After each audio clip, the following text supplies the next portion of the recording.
Assalamualaikum warahmatullahi wabarakatuh. Innal hamdalillah nahmaduhu wa nasta'inuhu wa nastaghfiruh wa na'udzubillahi min syururi anfusina wa min sayyiati a'malina. May yahdihillahu fala mudhillalah wa may yudlil fala hadiyalah. Asyhadu an la ilaha illallah wa asyhadu anna Muhammadan abduhu wa rasuluh. Rabbi shrah li sadri wa yassir li amri wahlul 'uqdatam min lisani yafqahu qawli. Amma ba'du. Hadirin hadirat jamaah kaum muslimin yang dirahmati oleh Allah Subhanahu wa taala. Kali ini kita akan membahas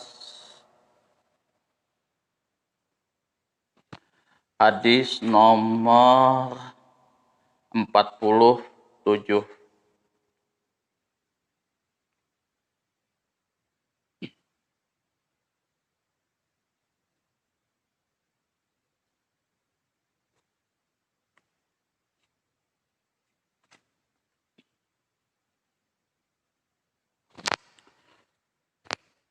Yang mana hadis ini diriwayatkan dari Jabir bin Abdullah radhiyallahu an. Wa an Jabir bin Abdullah radhiyallahu anhuma fi sifatil hajjin Nabi sallallahu alaihi wasallam qala sallallahu alaihi wasallam ibda'u bima bada'allahu bihi akhrajahu Nasa'i hakadha bilafzil amr wa huwa indal Muslim bilafzil khabar. Daripada Jabir radhiyallahu an,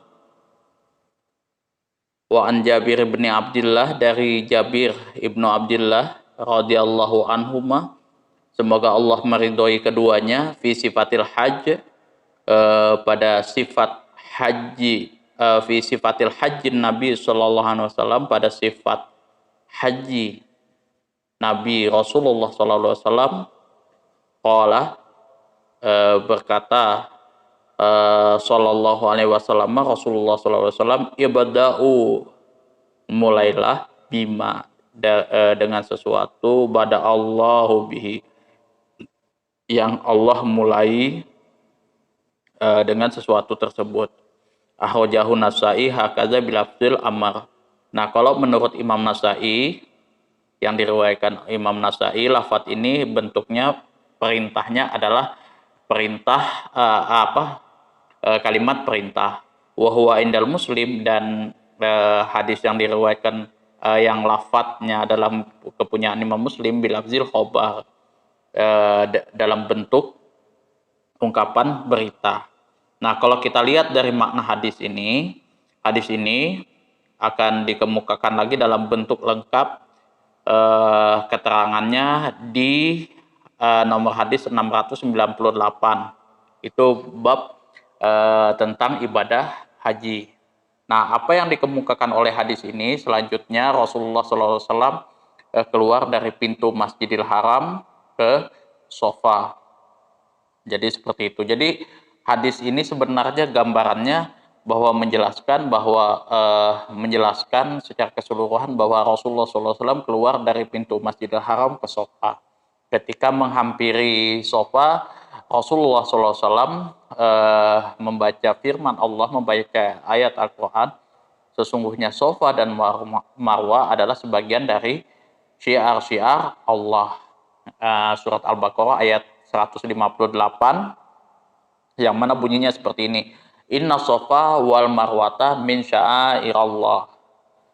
Inna Safa wal Marwata, sesungguhnya Safa dan Marwah, min sya'airallah. Inna ini adalah sesuatu penekanan yang menasabkan, kalau di dalam ilmu nahwu ya, menasabkan isim. Jadi inna wa ikhwatuha. As-Safa wal Marwata di sini mansub, menjadi isimnya inna. Jadi kedua-duanya adalah mansub. As-Safa wal Marwata. Marwata kenapa dia mansub? Karena dia ada atofnya.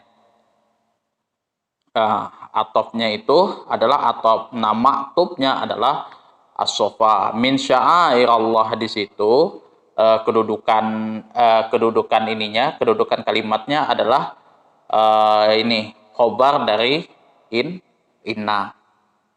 Baru inna. Makanya sesungguhnya sofa dan marwah adalah sebagian daripada syiar-syiar Allah Subhanahu wa taala. Itu kalau kita belajar dari ilmu nahwu. Jadi kalau misalkan saya salah tolong dikoreksi, karena jujur aja saya sendiri kalau sudah yang namanya kitab Jurumiyah, Imriti dan ini kitab apa namanya itu Alfiyah Ibnu Aqil itu sudah nggak begitu ingat lagi sudah tasrifannya kayak gimana. Kalimat hadis ini mengatakan hendaklah kamu mulai dengan apa yang dimulai oleh Allah Subhanahu wa taala. Ini adalah bersifat umum. Jadi konteks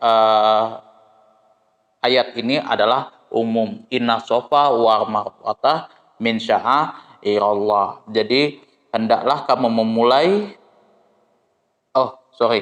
ibda'u bima bada'allahu bihi di sini konteks hadisnya adalah umum. Jadi mulailah dari apa yang telah Allah mulai seperti itu. Sehingga wudu termasuk daripada apa yang dimulai oleh Allah Subhanahu wa taala. Kemudian haji itu masuk dalam kategori apa yang dimulai oleh Allah Subhanahu wa taala. Salat seperti itu juga. Jadi hadis ini adalah hadis yang menjadi pegangan dari Imam Ahmad dan Imam Syafi'i di dalam kewajiban kita tertib. Kemudian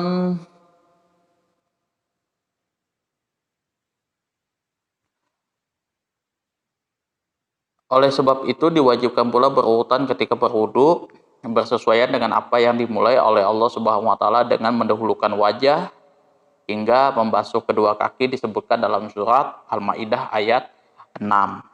Inilah hujah ulama yang mengatakan berurutan dalam berwudu itu wajib.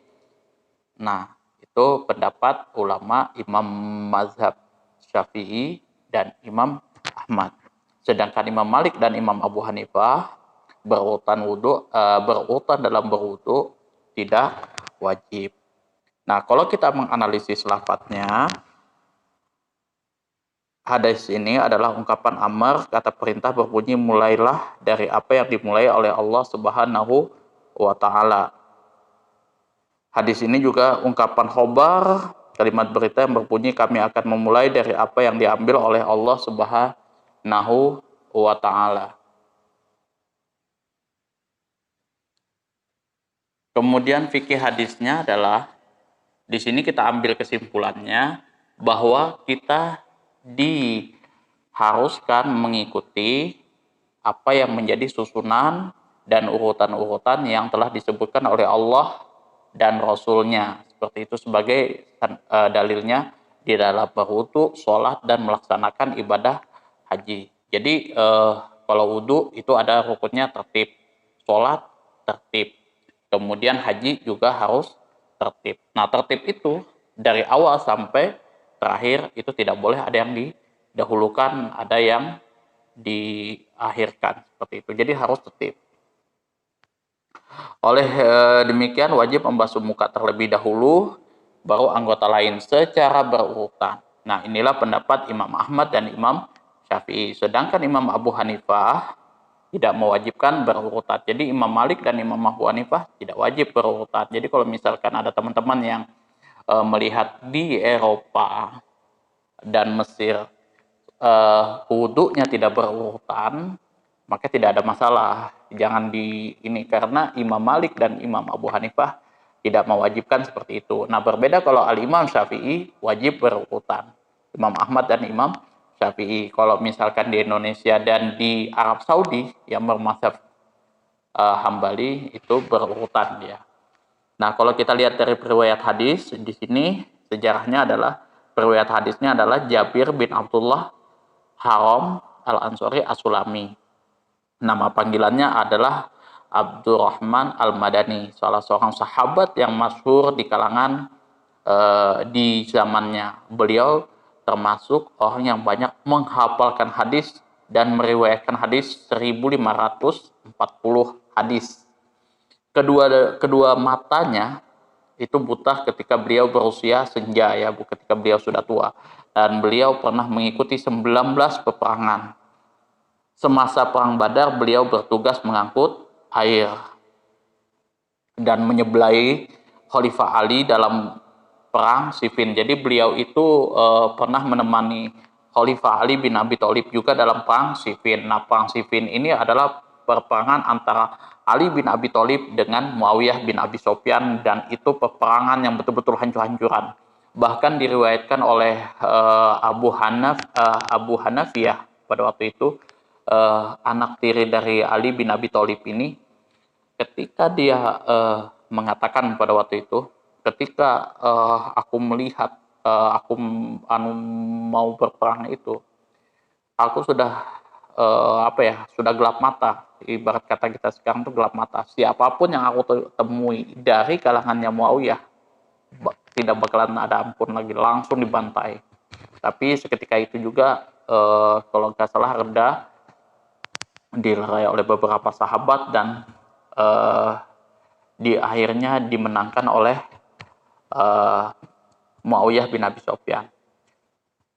Beliau meninggal dunia di Madinah pada tahun 78 Hijriah dalam umur 74 tahun. Nah, itu tadi hadis yang ke-47. Mungkin cukup sekian dulu apa yang bisa saya sampaikan. Kalau misalkan ada kurang dan lebihnya saya minta maaf. Ada yang menyinggung hati teman-teman, saya juga minta maaf yang sebesar-besarnya. Harul kalam, assalamualaikum warahmatullahi wabarakatuh.